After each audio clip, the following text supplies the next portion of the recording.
You're listening to Daventry Radio, connecting your community.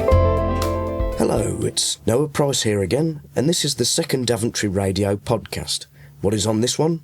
Reporter for Daventry Radio, Tessa Waterhouse, asks the question, is mental health being taken seriously? And visits two eminent mental health services in Daventry. I talked to the staff members of the Vineyard Community Church Foodbank. Lyndon Bailey-Read tells us everything you'd ever need to know about keeping backyard hens, and we have the first part of an audio play written by Kevin Lee Robinson from 13 Media Arts Ltd. But first, here is a report about the open mic night held at the Casey Bar.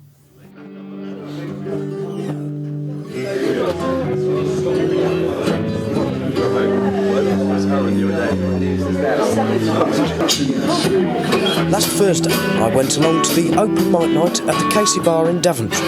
It is a monthly event organised and hosted by two local musicians, Paul Buckley and Benson Fox. As the organisers of the open mic night, they operate under the brand name The Hat and the Hair. The name was mainly inspired by their most distinctive physical features. Paul is rarely seen without wearing his trilby hat, and Benson is instantly recognisable with his long locks of hair. Get it?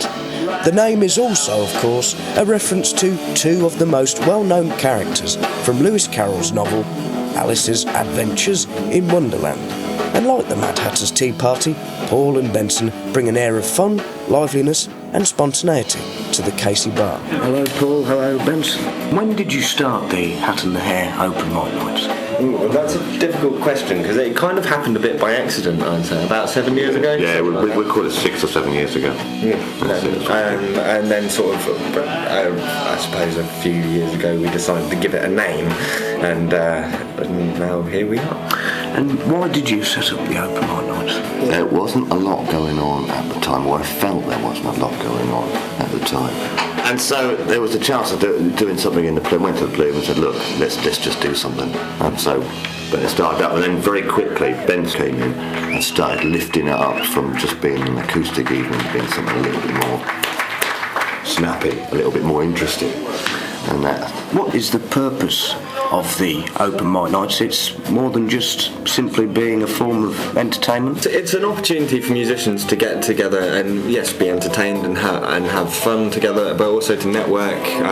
We've had a number of bands such as Mammoth and J Script. He started performing live for the first time with us about 3 or 4 years ago, I think. And obviously both of those bands now have gone on to do a lot of things.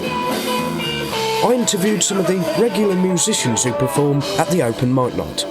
How important is this open mic night to nurturing your music? Well, in Daventry it's probably the most important thing going for musicians. It's the only place where you can really meet up with musicians that are open just to try new things in front of crowds, and it's great practice for actual performances and gigs. It's all levels and all ages.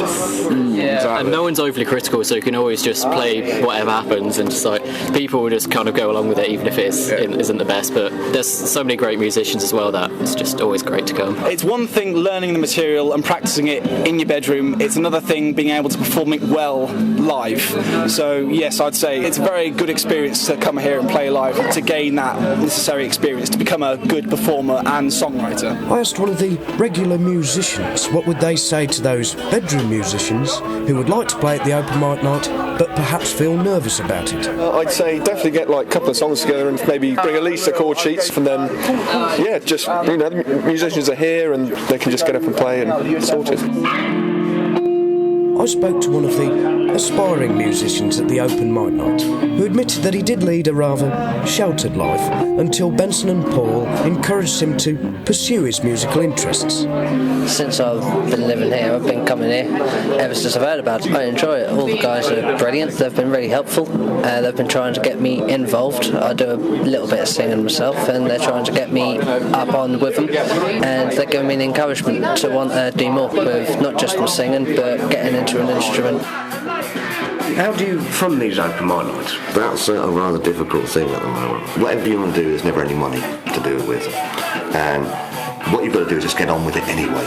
That's what we're figuring at the moment. If you sit around and do nothing, then nothing will happen. If you do things, then you stand a bit of a chance of moving forwards and creating opportunities for yourself and others. I think at the moment other people are doing things, interesting things, and that we all kind of need to support all those ideas as well. And that's something. Yeah. And of course, any time we can get together and kind of go, like, that's happening over there, let's go over there and support it, and so on. So that's very important. I'm getting quite excited actually. I'm getting a schoolboy moment because I think well, I just feel that there's a little bit of a buzz about the hour. People are kind of interested in new ideas and just starting things off, even random things.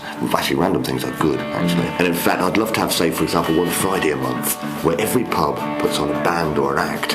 And then we advertise it, and they all share the advertising costs and draw people in from all the different areas. So that one day a week, people go, there's a reason to be in Daventry. I asked some of the people at the Casey Bar why they come along to the open mic night. It's the premier spot in Daventry for live music. I come along because it's fun to see all your friends. It's amazing to have a music event in Daventry because there's not really many, and there's amazing musicians here that you can listen to. It's a good laugh. And how would you describe the Daventry music scene?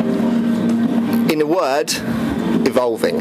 It's got potential, but sadly it hasn't got any way of going anywhere because there's nowhere for it to be venued properly. And also the amount of people that are in Daventry don't allow it to go anywhere because there isn't enough people to finance it. At the end of the night, I had a chat to Gary, the bartender, and I asked him, had it been a good night for the Casey Bar? Yes, it's been absolutely brilliant, mate. Every time you guys come in, it's always a great night for us. So keep coming back, keep bringing them. And how important are these open mic nights to the community, in your opinion? Very important. It gets people together and it keeps the general pub life going. Now, here is an original song called Restless from local musician Jasmine Burns, who regularly performs at the Casey Bar open mic nights.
Next week, there will be a half-an-hour-long podcast purely consisting of local original music. You're listening to Daventry Radio. How many food banks are there in Britain? Well, No one actually knows the exact figure. It is estimated to be around 1,500. 425 of them are run by the Trussell Trust, a poverty charity based in the UK. But they are not the only organisation in Britain running food banks. There are many independent, local initiatives doing similar work. I visited one of them at the Vineyard Community Church in Daventry. The senior pastor of the church, Rob G, explained that the free food aid is just one part of the institution's services. The Vineyard is an international movement of churches, and it kind of based around a number of values and priorities, and one of their chief values of the Vineyard worldwide is care and support of the poor. And so obviously we've adopted that as one of our key values, and the food bank is just one way in how we're kind of fleshing that out, how it's happening here in Daventry. We've also trying to help people with budgeting their finances as well. We have a computer suite on site here, which we're also trying to get geared up so that people can come and search for jobs and get back into employment, do their CVs and things like that. The food bank was started 10 years ago by both Rob and his mum, Linda. She'd told me how they went about setting it up. We had the building in town on Warwick Street. The council let us use that, and we saw the opportunity to be able to start a food bank properly. We started off with a tin of beans, and then at first we used to use vouchers to different agencies to give out to their clients, and then Rob did the online system. Subsequently we moved here. I imagine that working here is not only physically draining at times, but it's mentally and perhaps overall, more than anything else, emotionally draining. Would you agree with that? It can be, but it depends on how much compassion you've got for people and whether you are capable of letting it go once you've served them, or, you know, and help them in the best way that you can. It's no good sort of carrying that. As a Christian, I give it to God. You know, people are in His hands, not mine. It's rewarding, very rewarding, because you know that you've done all what you can to help somebody. The Vineyard Community Church in Daventry is not a church in the traditional sense.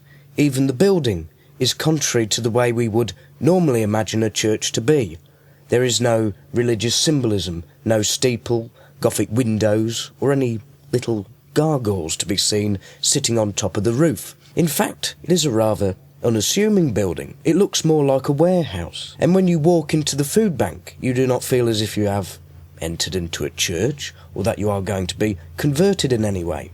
It is a neutral environment. But I asked Linda whether she fears that some people are not approaching the food bank simply because it's associated with a church. Well, yeah, I think people have been put off by some ways that people approach them, you know, especially like the old way they used to preach in the streets and hellfire and brimstone and all the rest of it, you know.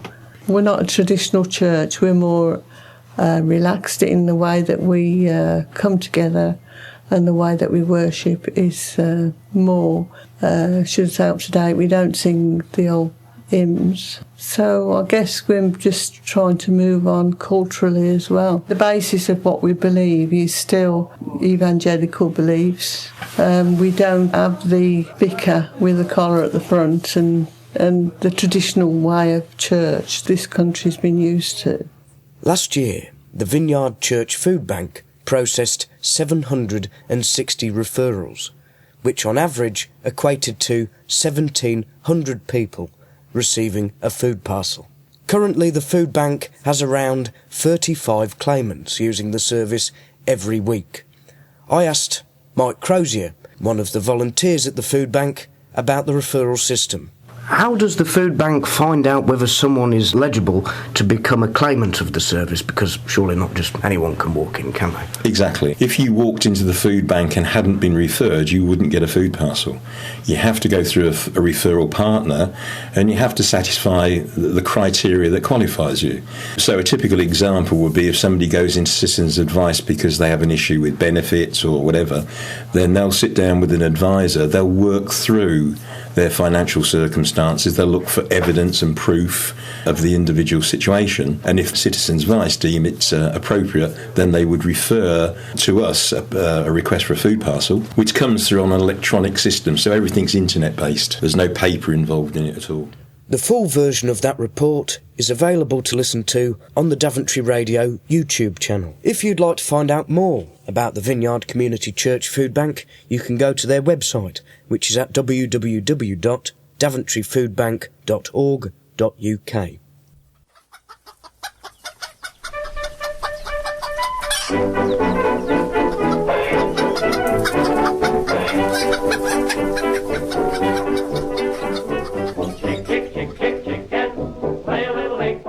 According to the British Hen Welfare Trust, chickens have become the 6th most popular pet in Britain. How many people own backyard hens within the district is unknown, but local farm technician Lyndon Bailey-Read was more than happy to answer a variety of questions from people all across the district about keeping backyard hens. Right then, Lynn. Your first question comes from Robert from Long Buckby. What breed of hen is the best for laying eggs? To be quite honest, Goldline, because Goldline, a unique bird, because they'll start laying at 18 weeks on 4 ounces of food. They'll lay virtually every day for 3 years, and you will not have a problem with them.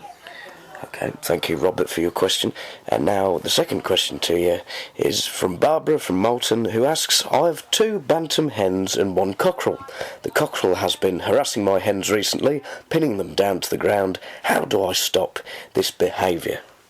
Well, unfortunately, you cannot stop the behaviour because the cockerel is only doing his natural duty.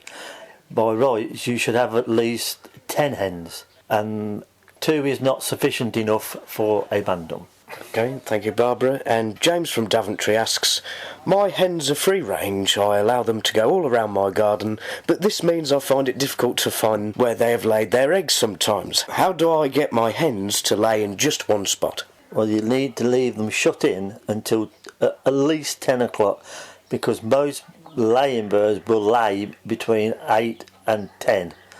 And once they've laid, you can let them out. And now Julia from Spratton asks, when my hens lay their eggs, should I always leave one of the eggs behind?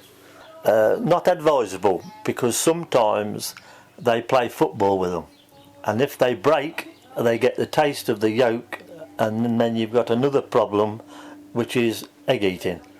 And there's only 2 ways of curing it, which is get an egg, blow it, fill it with mustard, or you have to dispatch the bird, because there's no other way. Thank you, Julia. And Brian from Crick asks, should I feed my hens chicken corn or layers pellets? Layers pellets preferably, because if you feed mixed corn in a vast quantity, all it does is puts fat on the hen, and the hen will gradually stop laying because it is just getting too heavy. So you need to feed pellets and then give mixed corn as a treat, not a diet. Okay, thank you, Brian, and thank you, Lynn. If you have any questions that you would like to ask, not only about bantams and large fowl, but also pigeons and ferrets, you can give Lyndon a call on 0797 217 3927, or you can contact him via email at Casbailey, Casbailey spelt CAZZBAILEY, at yahoo.co.uk. You're listening to Daventry Radio. The World Health Organization published a report back in 2001 which stated that 1 in 4 people in the world will be affected by mental or neurological disorders at some point in their lives. On the release of this report, the General Director of the organisation said, mental illness is not a personal failure. In fact, if there is failure, it is to be found in the way that we have responded to people with mental and brain disorders. 15 years later, there have been some steps made towards mental health being taken more seriously. But one of the main questions is still being asked. How long will it take until mental health is fully recognised and accepted as a critical issue? Daventry radio reporter Tessa Waterhouse visited 2 eminent mental health services in Daventry to find the answer to this question. She interviewed Mary Doyle, the service manager of Daventry Mind. Could you tell us a bit about what goes on here at Daventry Mines? Right, okay. We're open 5 days a week, Monday to Friday. We work with people that we support with their mental health problems, and we work to the recovery model. So it means that if people are sort of isolated, lonely, they've got depression, to people with severe depression, schizophrenia, bipolar, all those sort of things, we support people to try and get back into the community. We also do preventative work where someone might present themselves to the doctors, where they might be low in mood, things like that, where we do confidence building, self-esteem, all those sort of things. We do walking groups, we do arts and craft, we do everything that hopefully helps people to progress back into feeling that they're part of the community again, really. Within terms of mental health, the diagnosis and the treatment, is there anything you think could be improved upon? That's a difficult one, because obviously we have got good services in Daventry, but obviously funding's a big issue. Yeah, I would say obviously the councils are really struggling to keep social care above water, really. And, you know, obviously as a charity we do rely on obviously the county council for our funding. So we have to try and juggle those bits around as well, where we'll put in, you know, we fundraise quite a lot. It's a good service that we've got. We're on the tail end of things, obviously, but other people might say different. But, you know, the GPs are brilliant, CPNs, social workers, we're all trying to do our own little bit, but there could be you know, obviously, like any service, you can have better service, couldn't you? While Tessa was at the Daventry Mind Centre, she was given the opportunity to interview one of the users of the service. Do you feel that you have received the appropriate support and treatment for your condition? I have, yes, over the years, yes, I have. And do you feel as if your case has been taken seriously? Yes, very seriously. So how have you found things have changed and altered over the years regarding the treatment and support to mental health? The treatment to mental health is changed a lot, because there isn't the support out there what there was when I was diagnosed with bipolar in 1982. So all that's changed, and there wasn't so much understanding about mental illness in those days, what there is today, but there's not so much support with the social workers and the CPNs than what there was in my day, because I always had a support worker, and there was also a worker for finding me a flat from the housing team. They were very helpful, because they used to come to my flat once a week and help me out with problems like paying bills and helping me sort my money out, because I'd never lived on my own before. So that was a great help, and I think most of that support's gone again, which is a shame.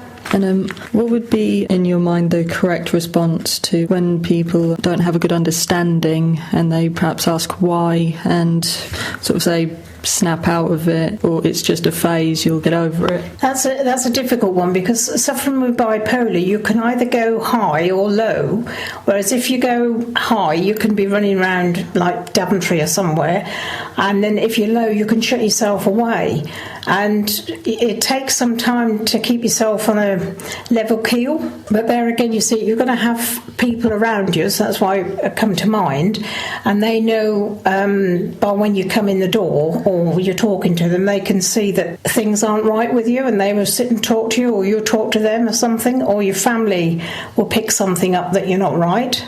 But it's difficult to say or talk to what they're saying, a normal person, whatever a normal person is. Okay.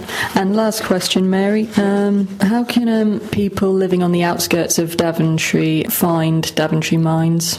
Right, we're on the website, where it's under Northampton District Mind. Our leaflets are all over GP surgeries, community mental health team. I email out our 3-month programme, because we work to a 3-month programme, so that people get some good therapies as we do. We do things like chair yoga as well. There's so many so many arms to what we do, really. Sometimes we're on the radio, obviously, newspapers, any media that we can do, we will do. Word of mouth, that's a big one in Daventry. The full version of Tessa's report is available to listen to on the Daventry Radio YouTube channel. Now, here is an advert break. Hey mate, I could just do with a pint and a bag of chips. There's a place in Norton, you know, which is both chippy and a pub. In Norton? That little village near Daventry? Yeah. Let's give it a try. The White Horse Inn and Chippy at Norton is open every day except Mondays. From Tuesday to Friday, we are open at lunchtime from 12 noon to 2 p.m, and then dinner time from 5 p.m. to 10 p.m. On Saturdays and Sundays, we are open all day from 12 noon to 10 p.m, and the Chippy is open from 5 p.m. on the Sunday. You're listening to Daventry Radio. 13 Media Arts Ltd is a company based on the Royal Oak Estate in Daventry. It specialises in video and audio production. The company was on a hiatus for a while, but it is now officially back and up and running. It is run by two directors, Darren Dale and Kevin Lee Robinson. The latter has written an audio play called Treeline, which I will be playing the first part of in a moment. But first, I have to warn you that this play contains some mild language and themes which some listeners may find disturbing. 13 Media Arts presents Treeline by Kevin Lee Robinson.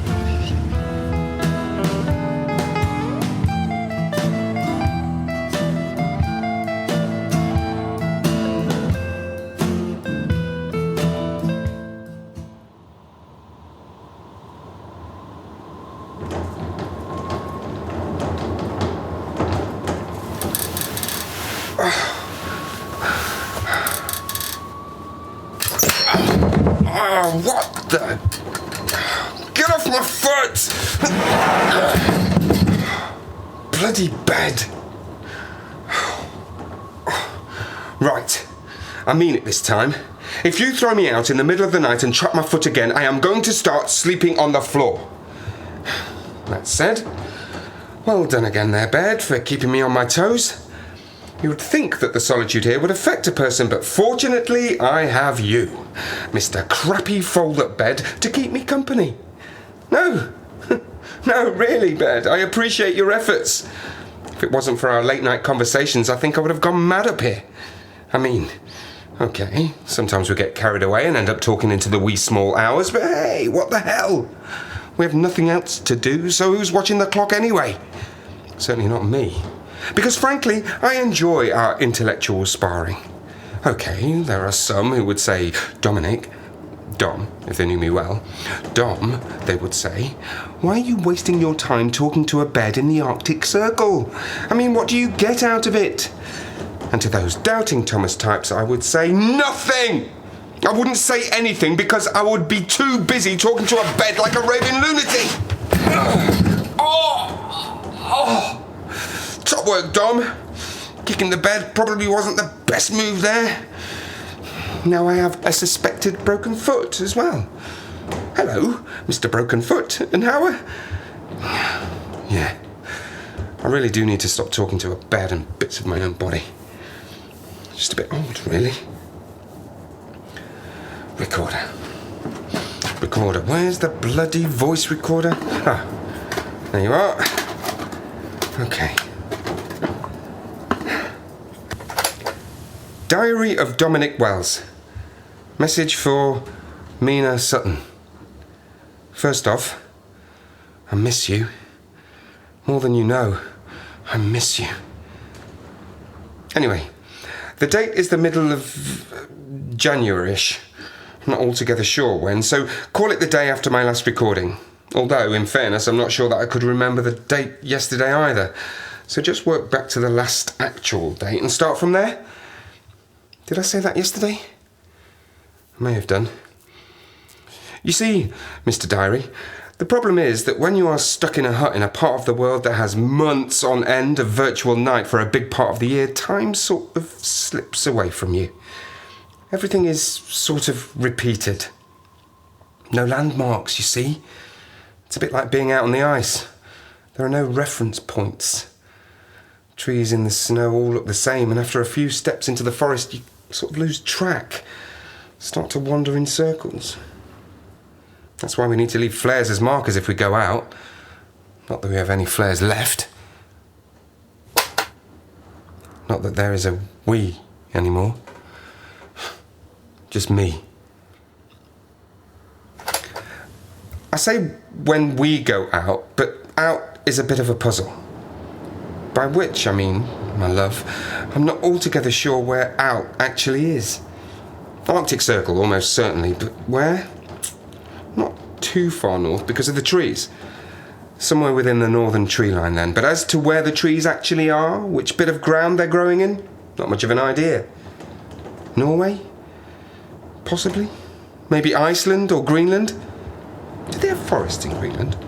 It's called Greenland, so probably there is something green there. Or was that a story made up to get people to move there? You know, I seem to remember it probably was. Made up by the, Vikings, perhaps, or the, yeah. Well, I have no idea. Probably doesn't matter. So I'm assuming at this point that you'll be listening to this after they have found my poor dead remains. I'm pretty sure that I'm going to die out here, alone. There's irony for you. 2 of us survive a plane crash, struggle through the woods, find this hut, and then Johnny just goes out one night and doesn't come back. Now I'm too scared to risk a walk because I've no idea how far it is to civilization. And anyway, he was ill, you see. Infection of some sort, I think. I had no way of treating him, even if I knew how. He just wandered out into the night, delirious, probably. I found the door open and he was gone. Nearly bloody killed me as well from the cold. Anyway, if there's a rescue party looking for any survivors, and assuming they didn't give up weeks ago, to those brave souls, those intrepid few searching for us, I say get a bloody move on. That said, for the moment I'm pretty well off, considering. There's electricity, intermittent, but good enough, from the generator outside, and there's food. No vegetables, though, for some reason. Just meat in a freezer.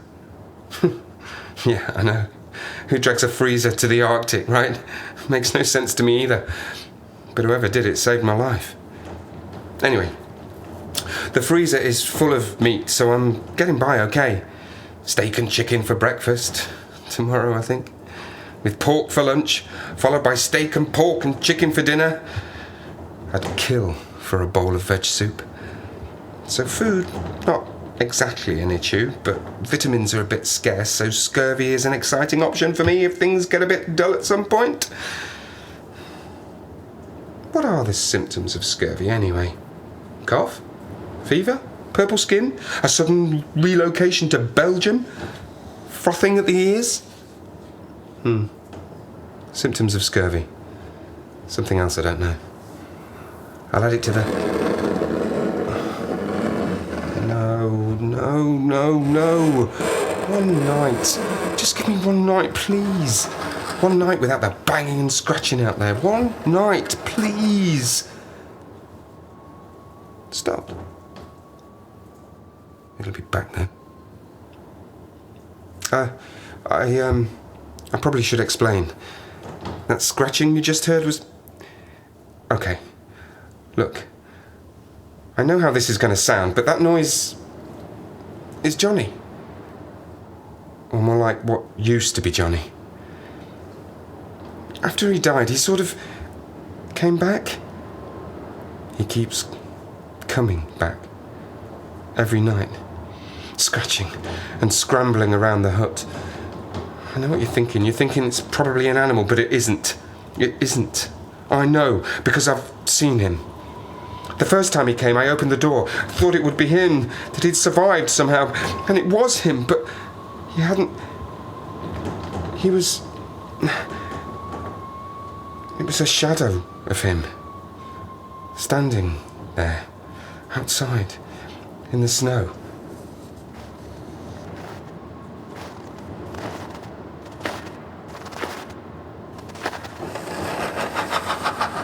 See? He's back. He does that. He goes away and comes back. God knows what he does. What does he do out there? Why does he... He comes back. Johnny, go away, please. What do you want? To come in out of the cold? What? Night after night, scratching away. You walked out into the snow, Johnny. I looked for you. I tried, but then I needed to survive. I couldn't survive in the cold. I didn't want to die. Is that what you want? Is it? For me to join you out there? Not happening. I am going to stay alive. Stop tormenting me. I am going to survive. Door. Is it the door? He never tries the door. Did I lock it? Is it bolted? Bloody hell and damnation, I forgot. Oh, sod in bed again. Johnny, please, leave me alone. Ooh, chilling stuff. The second part of that audio play will be played on the next podcast in 2 weeks' time. Remember, if you want to get involved with Daventry Radio, you can find our contact details on the Daventry Radio website, which is www.daventryradio.com. And, providing that you've got Facebook, you can keep up to date with future developments on our Daventry Radio Facebook page. Thank you for listening to a half an hour-ish podcast.